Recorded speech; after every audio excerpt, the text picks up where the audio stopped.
Okay, got a lot of work to do today and tomorrow, but basically going to try to put an irrigation system for this whole area, roses included, and I'm going to try to have it so that it all starts from over here with one valve, turn it on, let it go for an hour and just be done with it. But a lot to do in between now and then, but we'll get it done. All right, we got one trench dug underneath the sidewalk, going over. Got a couple of tees that I gotta do.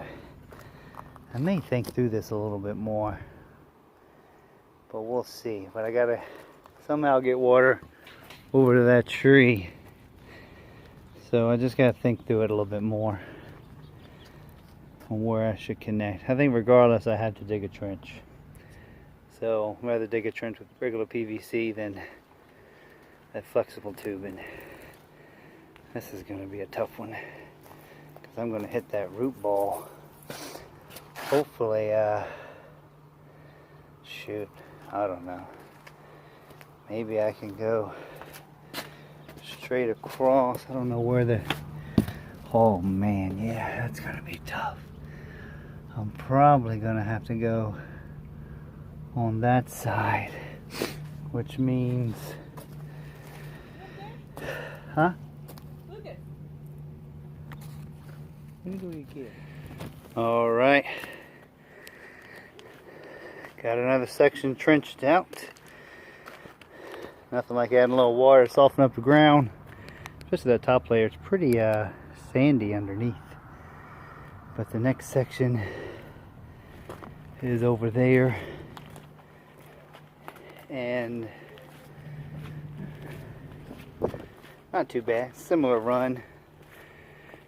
The only issue, like we had earlier, is I'm going to have to figure out that angle. But that's the little apparatus I made to get underneath the concrete. Basically force water pressure, blow a hole right through it. But due to where the root ball is on that side over there, I'm going to have to come at an angle and just hope for the best. So wish me luck once I get to that spot. Okay. Got that trench dug. The only thing left is to get underneath this daggone piece of sidewalk. I've been working at it. Pretty rocky, but we'll see. Stay tuned. Here's a picture coming down the hill with the trench that I dug, going towards the desert garden, along the stepping stone path to the camellia and the azalea. This is going back alongside the boxwood, continuing around straight back towards the house so I could go underneath the concrete. This is what happens when you're on your knees all day digging in the dirt. All right, a little late, but we had breakthrough. Kind of glad I did it tonight, because I know there's a couple things that I'm going to have to pick up tomorrow. Basically some flexible half-inch PVC junctions to run this stuff. I just got some funky angles, and it's just going to be better to have a bunch of them to make this work. But yeah, all in all pretty good. Tomorrow start laying the pipe. It's going to be great.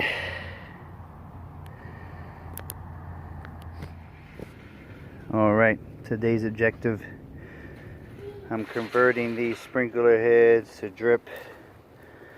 Should have done it a while ago. Didn't know exactly how I wanted to do it. And sometimes you just do things in the moment, keep things going. But now that I've been learning more about flowers, specifically roses, I understand their need for more deep root watering in a more consistent fashion. So I have 1, 2, 3, 4, 5 of them we're going to convert over. I'll take some pictures along the way. Beautiful morning. I think it's about low 70s. It's going to be great. Lucas and Mom playing over there. But I'm getting ready to get after this. It's going to be a great day. Don't think it's going to be too hot today. We're going to take these off because I'm sure there's something else I need to pick up. I already got to do a Home Depot run from some of the discoveries yesterday of the trenching we were doing around the desert garden. So, talk to you soon. Here's the male adapter that I added to all the arisers so that I could attach the polymer pipe along with a 90-degree elbow.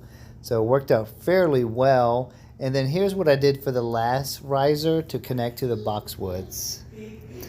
And then this is what it looks like with all the polymer pipe set up. All right, got everything plumbed. Pressure regulator going to the rose garden. Then I dropped down here, went around to their circle garden, desert garden, all the way around there. Also ran a line straight through to here so I could water this camellia and the azalea, which he needs some water, looking a little parched, but we're about to fix that. So I had to go underneath the sidewalk. Also had to go underneath the sidewalk here to get my little palm.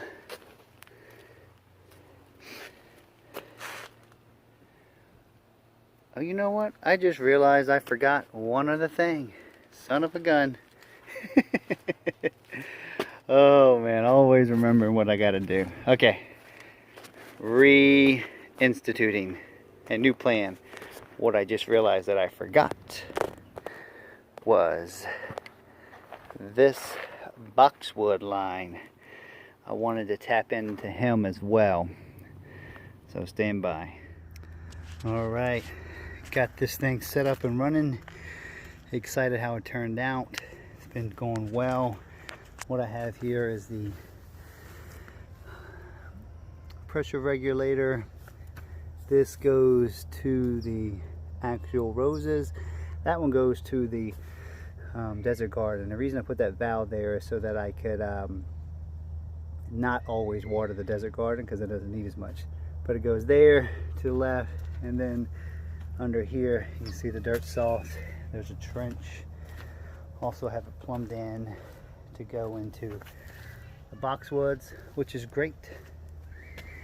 So that plumbs in here, goes around over there to the palm tree. Have the black polymer pipe with the emitters going everywhere, as well as came straight through here under the concrete to there to water those two bushes. So I'll get to turn one valve and water everything, which is great, or only water the roses, which is also good. And so the emitters are working good with the roses. You can see there was on a little bit this morning or last night. So I'm still figuring out the actual pulse of things, but we're able to tie into their existing system, as well as able to do the boxwoods up in there. I don't know if you could see that. So can turn those on and off as well, and really can just water this upper garden. Next stage, when I trim this winter, cut back the roses, I'm going to install little round, sort of like a holding pen, I would say, for the water, or mounds, and then I can put every emitter in that and underneath it. And then I'm also going to bury the black tubing just so it looks a little cleaner. But the goal is to keep the water right on top of the roses so it sinks down to the root zone and they really get nourished well. So that'll be the last step, but I got to wait till February for that, just because that's the best time to really cut these back hard, and it'll just be easier to work around them and do it then, as well as install any fertilizer I want to do for the actual roses in that season as well.